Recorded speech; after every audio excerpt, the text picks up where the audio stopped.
All right. Thank you so much, Donna and Seth. And hello, everyone. Thank you so much for sticking around. And welcome to this introduction to mobile development.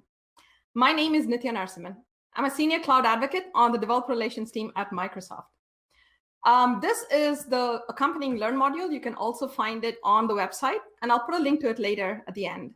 But if you want to go check out some mobile development after this, feel free to go there. Also, just a little bit of housekeeping. If you're interested in following up on some of the things we'll talk about today, go check out that AKMS link at the bottom. So it's ak.ms/intro-to-mobile-dev. I'll be putting all the slides and the content that comes in this talk over there, and I'd love to hear from you to see how you progressed. You can also find me at Nithya on Twitter. So quick introduction to me. We're all talking about journeys today, right? So your journey is important. And I've been in the mobile space for a long time. I started out in research actually over 2 decades ago. And at that time, mobile was just emerging. I was working in Motorola Labs. And what really made me fascinated with mobile was this kind of notion of seamless mobility. We looked at the phone and said, this is the one thing the user carries with them everywhere they go. It provides context. It provides identity. It helps us create these seamless experiences as they go from home to car to play. Fast forward a few years, and I started working with startups and as a consultant, building these things, but not as prototypes, rather as products to scale. And I realized that when we think about mobile experiences, we also need to think about mobile web apps and cross-platform apps. The first one allows you to kind of ship across all the different platforms there are. The second one allows you to use a single code base and build targeted apps for both Android and iOS and other destinations. And last but not least, I'm an advocate on the cloud, on the Microsoft Developer Relations team, but I've also kind of been an advocate for the longest time in community. And what I'm really excited about right now is dual screen foldables. If we have time, we'll go look into that later. And let's talk about your journey today. The roadmap for this talk actually is in 3 parts. First, we're going to set the stage. Why should you care about mobile? You've heard so much today. Why mobile? Second, and we'll spend the bulk of our time here, we're going to talk about how you can get started building your very first app in Android. Something really simple. We're not going to be able to build everything, obviously, but what you'll achieve is 2 things. Hopefully, you will learn to get your development environment set up, and you'll learn what the workflow looks like. Last but not least, to continue your journey, I'll share some resources. So let's get started on the first and most important question. Why should you care? So I have some stats for you. The first motivation for you should be the fact that mobile app usage is growing. It's growing 10% year over year, and it's been 35% since 2017. And it's being driven by the fact that we are all addicted to our phones. A mobile user spends over 3.5 hours on their phone every day. That's not going away. Great, that's awesome, but what about as a developer? Like, is there room for me? It turns out, and for each one of these, I'll share the slides later. The links are at the bottom so you can check out the bigger reports. If you look at the job market, it turns out that in the mobile app space, they're kind of predicting that mobile app developer jobs will grow 30% over the next decade. And in that space, you'll see that Java and Android tend to be at the top. We'll look at why in just a minute. But you can also look at the GitHub Octoverse report on the right side, and it shows that the fastest programming languages that are being learned or skilled up by developers today, in those, the first one, Dart, and the fourth one, Kotlin, both target the mobile ecosystem. So you can't go around picking up a new skill here. So where should you start? Well, there are actually 2 dominant mobile operating systems out there. There's Android and iOS. And if you look at the stats, mobile OS market share actually favors Android. 85% of smartphones shipped worldwide tend to work with Android. And that's because Android has a broader device ecosystem and also targets various kinds of ecosystems from like 5G all the way to like developing nations. But last but not least, if at this point you're like, I bought in, but what can I build? It turns out there are 5 different areas where you're seeing a lot of growth in mobile. Gaming, of course, mobile banking, mobile retail, all your Thanksgiving purchases are likely going through that phone. Video streaming, hopefully you're watching this on a mobile right now. And social, everything from TikTok to Twitter. But what's interesting is COVID is changing a lot of behaviors. So now we're actually doing more on our phone. And what could be interesting is new behaviors and how we would support that. So what are your options? I can't go into all of them because there's so much I want to talk about, but I'm going to hugely recommend you follow through and watch this talk from my colleague, Brandon Minnick. It's called Choosing the Best Mobile Framework, and he just gave this talk at NDC. But if you kind of want to get the big picture, you can think of mobile app development options falling into 3 buckets. You can build native apps. So you can build an app for a specific target platform using their tools. So the Android SDK for Android or the iOS SDK for iOS. What you get is the best tooling, the latest features, and everything you need, but you'll be targeting one market. Or you can look for cross-platform. Cross-platform is where you've got kind of another layer above where you can now write with one code base, but you have tooling that helps you build those apps for multiple markets. There are trade-offs, of course. And last but not least, there's mobile web apps. Progressive web apps is a space where they're trying to kind of figure out how can they make a web app look and perform close to native expectations. Things like having offline access, things like having an icon on the home screen. So you can explore that too. And this table also tells you what languages tend to dominate in those spaces. But that all doesn't matter, right? If you take one message away from mobile development, know this, that ecosystem is huge. So your philosophy has to be, how do you eat an elephant? And this is a meme, I know, but I kind of like it because what it really is saying is when you have a giant endeavor in front of you, start by taking one bite at a time. Start with a single step, take time to learn the core idea behind it, wait for a second and just enjoy that achievement, pick your next step and go again. And my real hope is that your first small bite of this Android elephant today will be where you will go check these slides later and try to install the SDK and build your first app. From a broader perspective though, I also want to give you some options. When you think about how you go from having your first idea to actually building it, there is a kind of a roadmap. Let's first ask the question, do you just have an idea? You don't have anything else. You just have this idea and you're thinking, how could I do it? Then start with design. You can look at wireframing tools and design systems. Just figure out how to put the UI flows together and what you need. But what if you're one of those folks who's working at a company, you have data and you want to do something to improve the user experience? Then the next step is to kind of look at just drag and drop solutions. You don't need to learn to code. If you can use platforms like Power Platform, drag and drop solutions with data connectors that let you bring your data into that system. Definitely check out the full day of Power Platform programming tomorrow. But last but not least, this is where you really need to learn mobile development. You actually want to do new things, better things, new features, high performance. And that's where you need to know the development SDKs, toolkits, and design patterns. So over the next 10 minutes or so, I'm going to try to get you through a speed review of building your first very simple Android app. And after you hear this, I hope you'll go and try to do it yourself. I'm going to put all these slides and the videos that go with them at that post that you see there. So what we want to do today is build a very simple Android app. And what it's going to do is, this is an icon, an image from the wonderful Ashley McNamara that features our developer advocate bit. So at the end of this, hopefully what you'll have is a single screen app that shows hello world, but with bit. What you see on the left is what Android Studio looks like. That is the preferred IDE. So what are the steps for this demo? We're going to walk through a few things. And wherever possible, I'm going to have I've recorded some snippets that you can see how that actually works on Android Studio. And then we'll talk about a couple of things in there. First thing is I'm assuming that you will install Android Studio later. I already have that on my machine. That is the default development environment for Android. Second, you're going to click the Create New Project wizard and build a basic Android app. Third, all right, you've gone through that boilerplate and just got a Hello World app, but how do you know it works? You're going to create a new Android virtual device. That will help you set up something called an emulator so that you can test out your app on a virtual device right there on your desktop without needing to have access to the real Android devices for your app. Next, you'll update that boilerplate code to do a couple of small things. In this case, we're going to try to update the simple hello world to show the bit icon. And then last, we're going to look at a few things around how you could fix warnings and then run the updated app. And don't forget to celebrate. So step one, Android Studio IDE. This is what it looks like when you install it. It's the preferred IDE for Android. And I just want to point you to a couple of things that will come in handy. First, its build system is based on Gradle. It's customizable. It's a plugin based system that lets you customize the entire process from building to testing to deploying, obfuscating code, etc. Second, there's an AVD manager built in. You can create virtual devices for as many Android targets as you want, from phones and wearables, TVs, you name it. There's an SDK manager. We're going to talk about that in a minute. But think that with Android, there are so many versions in the past.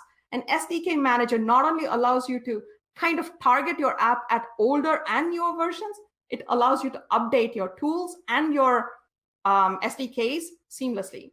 Last but not least, none of this would work if you didn't have visual design tools, profiling tools, debugging tools, and lots more. All of that is in Android Studio. Every one of these slides will have a link at the bottom with a resource that will show you where you can learn more about all of this. So here, let's walk through our first demo. So this one, I'm actually going to play and then kind of pause it and skip through the various things because I don't want to waste too much time. But the SDK manager, when you finish installing Android Studio, it's probably the first step that you will take. And what it does is it allows you to install various SDKs. So you can see there that the option is under configure. And when you click on that, you'll get to this SDK manager page. And it shows you every single version of Android that exists, the images for those, the system images for those. And those will come in handy even when you're trying to emulate and run your app, so you can test against the actual image. Android goes back quite a few years. I tend to just install the latest and greatest and perhaps one older version, but you can do what you need. So simply go ahead, select, and those are the other tabs that show you what other updates you can get.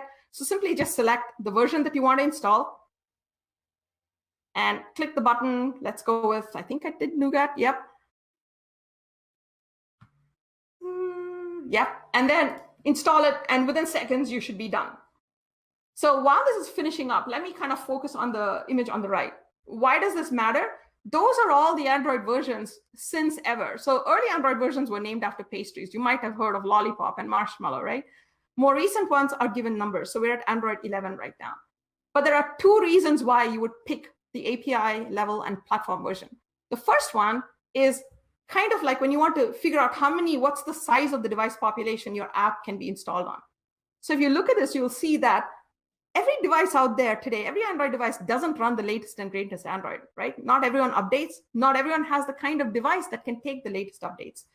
This lets you kind of look at it. The data is real time, gives you a sense of what percentage of devices in the open market across all Android devices can I target by picking a particular API level and platform version. So you usually use that to pick the broadest range. What you might also do is pick it to narrow it down, because every one of these API levels is adding new features, which may or may not be supported in the older ones. So if you have a feature dependency, for example, I'm doing stuff with foldables, which came about in Android 10. Therefore, I tend to try to work with those devices first, then that might be your use case. So that was installing the SDK. Next, once you've done that, just literally go up and open the Create New Project wizard and walk through building your first boilerplate app. You've got to take a second to showcase the different templates that are available. You'll see two things. First of all, you'll see that there are tabs, one for every device form factor. So you have templates for phone and tablets, for wearables, for TV, automotive, and IoT devices. Android works across them all. In each of these, you'll see what's called an activity template. In Android parlance, an activity is the screen. It's the view that you see. So what you're getting is a boilerplate app that automatically has done the basics needed for that kind of screen. And it kind of covers the basics, right? You'll see a map view. So if you've got an app that has a map screen, maybe that's where you start. Or a master detail flow is usually for when you have a collection. We're going to call it list detail, a collection and detail views for each individual item, and so on. So definitely go check those out. Here's the demo of what that looks like. So when you start, you go ahead and just select start a new Android project. Let's skip ahead. So when you get to this, I'm going to walk through and so let's get to the main part. So we're going to pick the empty activity today for the demo. When you pick the empty activity, you get to this screen. And I'm going to wait for a second and we'll talk briefly about it. You're going to do two things on this. First, you're going to pick the name for your app. That's the name that's going to show up on the icon when you install the app on your phone. Can be something descriptive, something unique to you. The second is the package name. And the package name is what gets attached along with the name to make your app unique in the Play Store or in the market or on the device. right? So for example, if I decided to write Hello World as the name of my app, there's likely to be a lot of people writing Hello Worlds that are different from mine. By scoping it to a unique package name, you've got yourself a unique application instance. Last but not least, you'll see that the language here, and let's play this again, the language options under here are Kotlin and Java. If you're starting for a first time in mobile development, pick Kotlin. Android is going Kotlin first. But if you're familiar with Java, definitely go with that. Either of those is perfectly fine for your initial app. Click finish, and this is what you get. It's scaffolded out a very simple app. And what we're going to look at here is what you see on the left side. So you can see that the drop-down menu allows you to see your code base in various perspectives. If you put it in project mode, you're actually going to see how it is on the file system. But most developers will keep it in Android mode, where they can actually look at it from the view that's most optimal for a developer, as you can see here. And in here, you're going to see that there are top level 4 different areas. And we'll talk about that briefly later, but I want you to just keep that in mind. There is manifest, Java, RES or resources, and Gradle. In RES, look at the activity underscore main file. So I'm going to just stop this for a second and flip through the two screens that you see. First one is when you look at main activity, that's in the Java folder, that is your source for the app. Currently, this one is written in Kotlin. And if you look at this, this is the entry point. It's just like main in any other language. So main activity is the entry point. And all it's saying is, hey, when I'm created, please go ahead. Oops, I moved it. I should not have done that. Give me a second. All right, we'll use this. All it's saying is set my content view to r.layout.activity main. That activity main kind of looks familiar, doesn't it? Because when we looked at it, under the resource file, there's an activity underscore main.xml. So first thing you're going to need to know about the Android programming language. There is the source code in Kotlin or Java that is going to be written to control the life cycle of the activity. But the UI itself can be designed and written in XML and stored under resources. And this is what it looks like. And you'll see it's literally just a simple hello world text view, right? So let's keep going. If you look at the Android manifest, we already looked at what the source looked like, just had a simple method that inflated the view. We saw what the view looked like. We're going to look into more detail on that in just a minute. But now let's see what the manifest is. The manifest is a packing slip for your app. It's the place where you're going to define for both the Play Store and for the installer what kinds of components your app has. Remember that term components because we're going to talk about that later. And last but not least, resources are the non-code assets that get packaged along with your app. So when you've got this far, you've got everything. You haven't made a single line of code change. You've scaffolded out a default app. Let's see what that looks like. How can we do that? We can run it on an emulator. So I'm going to first show you what it looks like running on an emulator, and then we'll talk about how you can create one. So all you would do is go into the top of your Android Studio, pick the device that you want to kind of try this out on. You can have different emulators for different form factors. So you can have a tablet device, you can have a phone, etc. Run your app. And then, as you can see here, the emulator, when it launches, looks exactly like a real device and shows you what that app looks like. And in this case, it's just a simple hello world single string. Done, right? So when you're trying this out on your own, what I want you to do is explore. Take this little bite of Android elephant and try out the different templates. Can you recognize patterns for apps that you've seen on your phone? Play with it. You can't do any harm. Just play with it. So after that, the next step is to create that AVD. Remember when we ran the demo, the default demo, you were able to see it on a real device, right? How do you create one of those? So AVD stands for Android Virtual Device. And what it is it models the characteristics of a real Android device. So if you don't own one, you can still do this.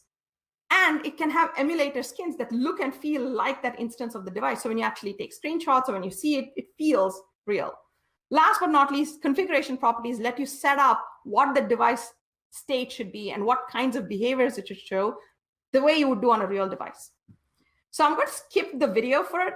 When I put the slides up, please check out the blog post. I'll put the video there. But basically, you'd go into the configure screen and you'd be able to set up and create your own device. What I do want you to try to explore here is try creating AVDs for other categories. I've created one for a phone, but try creating for wearables and TVs. You might need to download new system images. So you might need to then flip back to the SDK manager and install a new SDK. Great. Let's now review the boilerplate code and let's talk about what you can do next. So we reviewed the following things. In your code, this is basically the source for your app, the manifest, the think packing slip for your device, the source, the Java folder that contains Kotlin or Java code, which is really the components for processing, resources, non-code assets that are going to be packaged with your app. So you can think about this, not just layouts in XML, but images, fonts, colors, strings. I'll talk briefly about things like strings. Why are they a resource? Because now you can do things like localization by putting alternative versions of strings in that resource. And that way you don't need to go back and change your code. It can automatically pick up the right localized versions of the string values for you. So you can do things like that. And last but not least, Gradle scripts. So this is where we are at, right? Let's review core concepts, and then we'll dive into the stage of making some changes in that code. So here are the core concepts for Android. Your programming language is Kotlin or Java. Your package or APK is a compiled code and resources. Every app runs in its own secure VM, so you can't kind of like, sneak peeks at other people's data. Think of it almost, it's a Linux system under the cover, so every app is like a unique user. And if you remember just one thing about Android, remember that Android code has 4 kinds of components. Activities, which are the views, services, which are background processing, broadcast receivers, which is code that you can use to kind of receive asynchronous events, and content providers to help you access and work with data. How do you communicate between these components? There is something called intents. An intent can be implicit or explicit. It's literally like every app is sending a message to every other app, right? Saying, hey, I need someone who can do a map view for me. Do you have a map view? And if Google Maps is installed on your phone, it's going to get up and be like, I can do it. And now you don't have to write the map view. You can literally take advantage of the fact that Google Maps is installed, right? And if Bing Maps is installed tomorrow, that can wake up and say, I can do it too. And now you have a choice. So implicit intents are when you do messaging by telling you the type of target you want. And every instance that satisfies it is able to like be a possible target. Explicit intents is when you directly message a specific instance. So app manifest we talked about, and I'm going to go quickly because we have just a few minutes left. To edit the boilerplate, what we really want to do is we want to kind of add a new drawable resource, that image that you see, change the design layout so that we can have a new component, a new view, and then fix the warnings. So I'm going to let you watch this later, but let's quickly go through what the steps are. And then I'll walk through a few things and then wrap up. So when you want to make changes to the default app, the first thing you're going to do is go into the XML for the layout. So as you can see, the XML for the layout activity doesn't currently have an image view. So what you're going to do is you're going to go in and you're going to click on Tools and import a resource. Give me a second. There. So if you click on Tools, you see there's this resource manager. An image is a non-code asset. So you want to put that into the resource. And when you do that, you get a helper that walks you through the process of adding an image. The minute you add that image into your code, it's now going to show up in your resources directory as one of the drawable resources. Now, all you need to do is flip into the activity main, into the design view. And now you can drag and drop an image view over, which is what we're going to do. I actually moved the text view up a little bit, flipped the fonts, did a bunch of pretty stuff. But then I can import that view, put an image view in, point it to this new image. And now I've added that right in. Again, no code, literally dragged and dropped it using the design view. And I've got that working. So if I were to kind of walk through this, you'll see at the end that, that's kind of, okay. You'll see at the end that this is the code behind it. It's now taken my drag and drop design editor and converted it into attributes that are now being able, that'll allow me to define that layout. That's all you need to do. You're done. When you kind of then go ahead and play this, you will now be able to deploy this updated app directly to your emulator and see it online. So you can see that behind there. So in the interest of time, I'm going to roll through quickly. I'll put the video on, you can see it, but I'll also put the resources on, and there are a bunch of other files that you can use. So I hope you try to make your own version of Hello Bit World. But if you got this far, hopefully, if you replicated this, you'd have installed Android Studio, used the boilerplate code to build a very simple app, created an emulator so you can test it, and then made a few changes to change the view. Beyond this, you need to scale up and do other stuff. So where can you go next? First, you need to know Kotlin. One of the reasons I didn't go too much into the code base of this is Kotlin is a fairly new language. But the great thing is there's a ton of good resources for you to learn. So go to the Kotlin language fundamental site. There's a lot of places for you to go check that out. Next, go to the Android developer site. You can get development guides that will walk you through different features. So how do I send notifications? How do I handle events? How do I create something for a background service, and so on? Then you can think about adding cloud and AI backends.